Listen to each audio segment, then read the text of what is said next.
जब से इंसान ने पहली बार रात के आसमान की तरफ देखा है, तब से ही ब्रह्मांड ने उसे मोहित किया है। तारों की चमक और उनके बीच की अनंत दूरी ने हमेशा से हमारी कल्पना को उड़ान दी है। हम में से कई लोग रात के आसमान को देखकर सोचते हैं कि वहां क्या है और हम इस विशाल ब्रह्मांड में कहां फिट होते हैं। हम तारों और उनके बीच अपनी जगह के बारे में सोचते रहे हैं। प्राचीन समय से ही मानवता ने इन चमकते बिंदुओं के रहस्यों को सुलझाने की कोशिश की है। हमने तारों को नक्षत्रों में बांधा, कहानियां गढ़ी और उन्हें अपने जीवन का हिस्सा बनाया। युगों युगों से ऐसे लोग हुए हैं जिन्होंने अपने समय के स्वीकृत सत्यों से परे देखने का साहस किया। इन साहसी आत्माओं ने अपने समय की सीमाओं को चुनौती दी और नए दृष्टिकोण प्रस्तुत किए। उन्होंने हमें सिखाया कि सवाल पूछना और खोज करना मानवता की सबसे बड़ी ताकत है।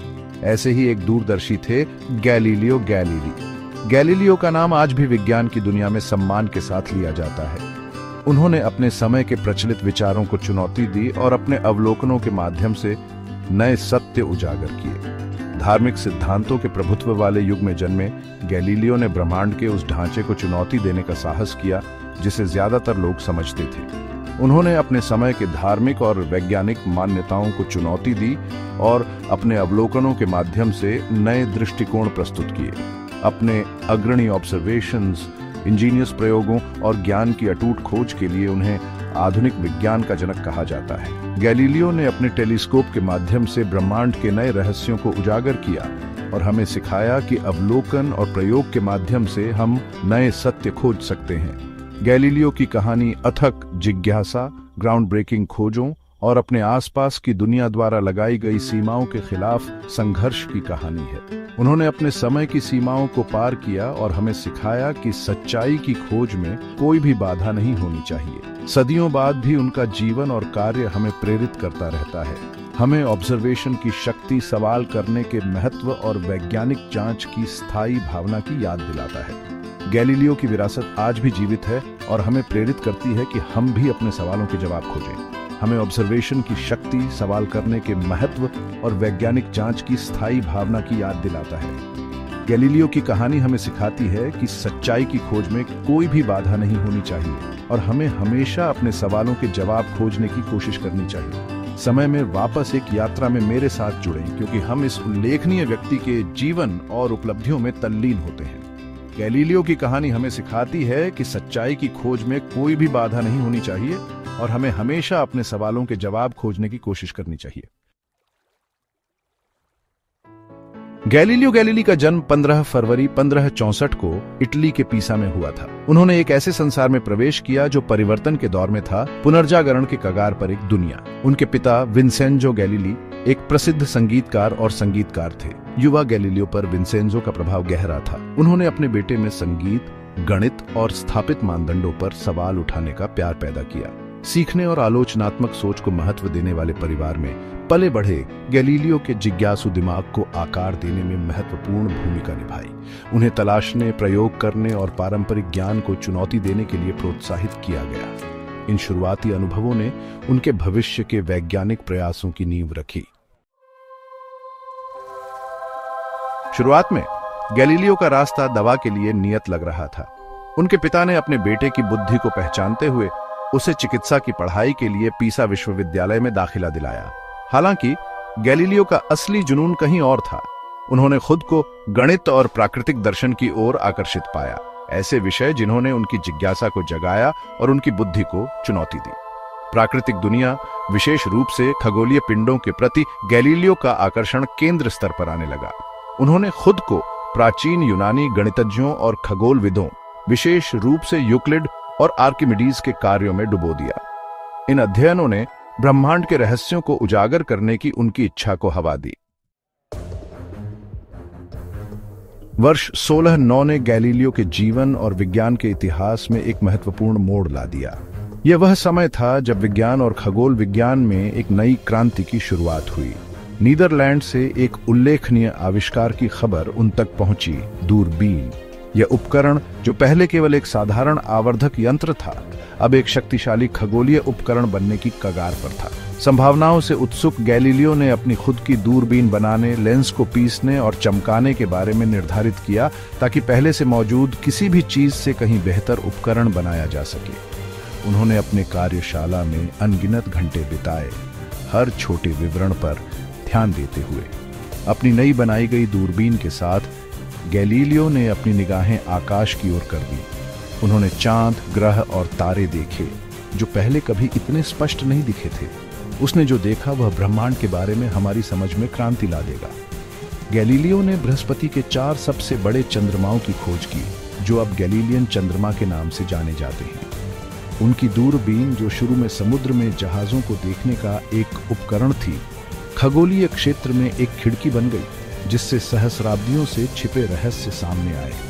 इसने न केवल खगोल विज्ञान को बदल दिया, बल्कि हमारे ब्रह्मांड को समझने के तरीके को भी बदल दिया। भाग 5, चांद के रहस्यों का अनावरण। गैलीलियो की सबसे महत्वपूर्ण खोजों में से एक चंद्रमा पर अपनी दूरबीन को इंगित करने से हुई। सदियों से चंद्रमा को एक पूर्ण चिकना खगोलीय क्षेत्र माना जाता था। गैलीलियो के ऑब्जर्वेशंस ने इस लंबे समय से चली आ रही मान्यता को चकनाचूर कर दिया। उन्होंने चंद्र सतह पर पहाड़ों, क्रेटरों और विशाल मैदानों को देखा। इन ऑब्जर्वेशंस के गहरे निहितार्थ थे। उन्होंने प्रदर्शित किया कि खगोलीय पिंड पहले की तरह पूर्ण अपरिवर्तनीय गोले नहीं थे।